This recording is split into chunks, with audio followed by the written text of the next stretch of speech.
ഞാൻ ഇപ്പോൾ വീഡിയോ അല്ലേ, ആ വീഡിയോയിൽ സംഭവം വേറെ ഒന്നുമല്ല. ഇവൻ ഇവളിപ്പോൾ വേണ്ടെന്ന് പറഞ്ഞു. അവൻ പോയി, കാശൊക്കെ തീർന്നു, മൊബൈലൊക്കെ വിറ്റ് കഴിഞ്ഞിട്ട് ഗുരുവായൂരിൽ ഒരാളെ കണ്ട് പോലീസിൽ അറിയിച്ച് അങ്ങനെയാണ് നാട്ടിൽ തിരിച്ചു വരുന്നതും. നാട്ടിൽ വന്ന ശേഷം അവൻ വേണ്ടെന്ന് പറഞ്ഞ് പോയി. നാട്ടിൽ വരുന്ന മുമ്പ് തന്നെ ശരിക്കും പറഞ്ഞാൽ ഇവിടെ വീട്ടിൽ വന്നപ്പോൾ അവരുടെ അമ്മയച്ഛനും അവനെ കയറ്റിയിട്ടില്ല.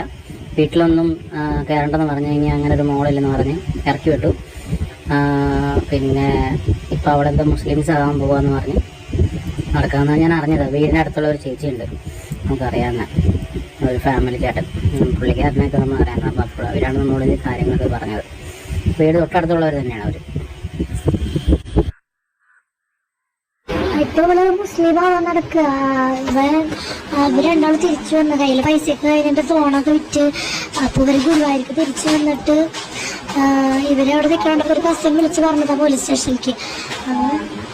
സ്റ്റേഷനിലേക്ക് വിളിച്ച് പറഞ്ഞിട്ട് ആൾക്കാരൊക്കെ വന്ന് കൊണ്ടുപോയി. അപ്പൊ ഫാമിലിത്തെ ആൾക്കാർ പറഞ്ഞു, ഇവിടെ അച്ഛനമ്മയും എല്ലാവരും പറഞ്ഞു ഇവിടെ അതിന് വേണ്ട, ഞങ്ങൾക്ക് ഇനി വേണ്ടെന്ന് പറഞ്ഞു. അവരിട്ടിട്ട് പോയി, ആ ചക്ക ഇട്ടിട്ട് പോയി, ചേച്ചിയുടെ ഭർത്താവ് ഇട്ടിട്ട് പോയി. ഇനി വേണ്ട, ഇനിയിപ്പോ അനാഥാലയത്തേക്ക് ആക്കി. ഇപ്പൊ അവള് പറയാ. അങ്ങനെ സുഹൃത്തുക്കളെ, നമ്മുടെ കഥാനായകനും നായികയും തിരിച്ചെത്തിയിരിക്കുകയാണ്. ഇത്രയും പെട്ടെന്നുള്ള തിരിച്ചുവരവാകുമെന്ന് നമ്മൾ ആരും വിചാരിച്ചില്ലല്ലേ.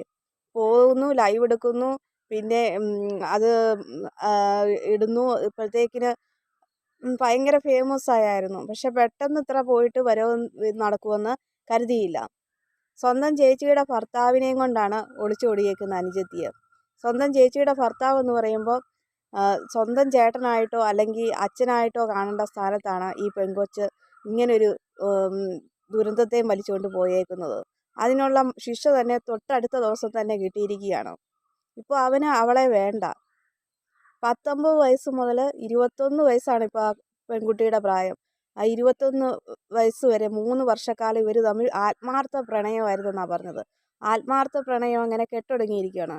ഓട്ടോയിലിരുന്ന് എന്തെല്ലാം രീതിയിലാണ് കാണിച്ചിരിക്കുന്നത്. എനിക്ക് ചേട്ടനില്ലാതെ ജീവിക്കാൻ പറ്റില്ല, ഞങ്ങൾ തമ്മിൽ അത്രയും സ്നേഹത്തിലായിപ്പോയി, ചേച്ചിക്ക് ഇതറിയാമായിരുന്നു, തെളിവുകളുണ്ട് ചേച്ചിയുടെ കയ്യിൽ, എനിക്ക് ചേട്ടനെ ഇല്ലാതെ ജീവിക്കാൻ പറ്റില്ല എന്ന് പറഞ്ഞ് ആ പെണ്ണ് ചേട്ടൻ്റെ അടുത്തേക്ക് കെട്ടിപ്പിടിക്കുകയാണ്. അപ്പോഴത്തേക്കിന് ഈ മണകുളാഞ്ചന് ഈ പെണ്ണിൻ്റെ ദേഹത്തേക്ക് ചാഞ്ഞ് കിടക്കുകയാണ്. കാണുമ്പം തന്നെ അറപ്പ് തോന്നുന്ന ഒരു രംഗങ്ങളായിരുന്നു കണ്ടുകൊണ്ടിരുന്നത്. അന്ന് ഇതിനു മുമ്പുള്ള ആ വീഡിയോ കണ്ടപ്പം ഞാൻ അന്ന് വീഡിയോ ചെയ്തിരുന്നു. അന്നേരം ഞാൻ പറഞ്ഞായിരുന്നു, അധികം താമസിക്കാതെ നമുക്കൊരു ഹാപ്പി ന്യൂസ് കിട്ടും, ഒന്നെങ്കിൽ ഇവൾ ആത്മഹത്യ ചെയ്തു അല്ലെങ്കിൽ ഉപേക്ഷിച്ചു എന്നുള്ളത്. പക്ഷേ ഇത്രയും പെട്ടെന്ന് ഒരു ദിവസത്തെ ആയുസ്സേ ഉണ്ടായിരുന്നുള്ളൂ ഇവരുടെ ഈ പോക്കിനെന്ന് ഇപ്പോഴാണ് അറിയാൻ കഴിഞ്ഞത്. ലൈവ് ഇട്ടപ്പോഴത്തേക്കിന് എല്ലാവരും തന്നെ ലോകം മുഴുവനും അറിഞ്ഞു. ഫേസ്ബുക്കിലും യൂട്യൂബിലും എല്ലാം ഈ വീഡിയോ കിടന്ന് കളിക്കുകയായിരുന്നു. അങ്ങനെ ഇവർ ഗുരുവായൂർ ലോഡ്ജിൽ റൂം എടുക്കുകയും അവിടെ ആരോ പരിചയമുള്ള ആളുകൾ കാണുകയും പോലീസിൽ പരാതിപ്പെടുകയും ചെയ്തു. അപ്പോൾ പോലീസിൽ പരാതിപ്പെട്ട് ഇവരെ വിളിച്ചപ്പോഴത്തേക്കിന് ഇവന് ഇപ്പം ഇവളെ വേണ്ട.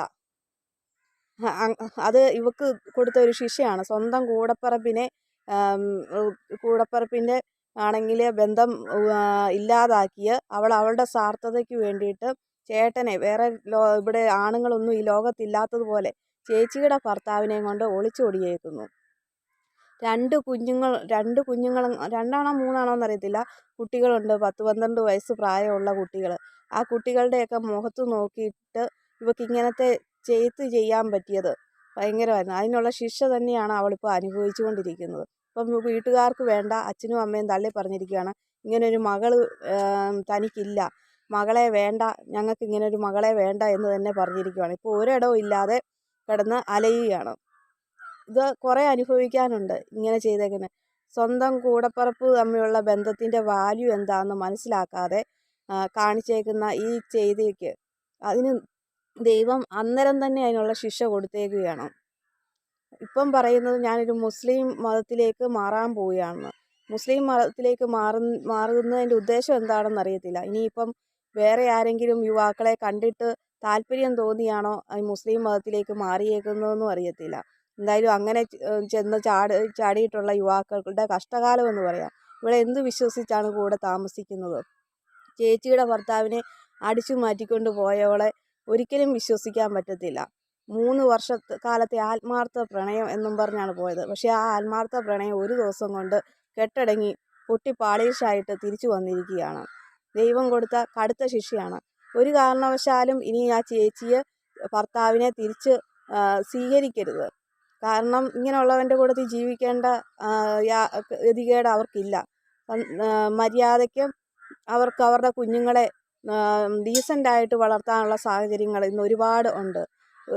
ഇപ്പോൾ എവിടെ ചെന്നാലും ഒരു ജോലിക്ക് അത്രയ്ക്ക് ബുദ്ധിമുട്ടൊന്നുമില്ല. അവനവൻ്റെ ചിലവിന് കഴിയാനുള്ള മാർഗ്ഗങ്ങൾ ഒരുപാടുണ്ട്. ഡീസൻ്റായിട്ട് കഴിയാൻ വേണ്ടിയിട്ടുള്ള ഒരുപാട് വരുമാന മാർഗ്ഗങ്ങളുണ്ട്. ഒരു തൊഴിലുറപ്പിന് പോയാൽ ഇപ്പം 350 രൂപ സംതിങ് പൈസ കിട്ടുന്നുണ്ട്. അപ്പോൾ പിന്നെ ഇവൻ്റെ കൂട്ടത്തിൽ ജീവിക്കേണ്ട ഒരു ഗതികേടുമില്ല. ഇവനെപ്പോലെയുള്ളവനെയൊക്കെ ഉപേക്ഷിക്കുന്നതാണ് നല്ലത്. അതിലും നല്ലത് സിംഗിളായിട്ട് തന്നെ ജീവിക്കുന്നതാണ്. എന്തായാലും ഈ ഒരു വാർത്ത വളരെ ഹാപ്പി ന്യൂസായിട്ട് തന്നെയാണ് എല്ലാവരും ഇത് അറിഞ്ഞ എല്ലാ മനുഷ്യരും ഇത് ആഘോഷിക്കുന്നത്. ഒരു കാരണവശാലും വീട്ടുകാർ ഇവളെ തിരിച്ച് സ്വീകരിക്കരുത്. ഒരിടവുമില്ലാതെ ഈ 2 പ്രേതങ്ങൾ അലഞ്ഞു തന്നെ നടക്കുക തന്നെ ചെയ്യണം.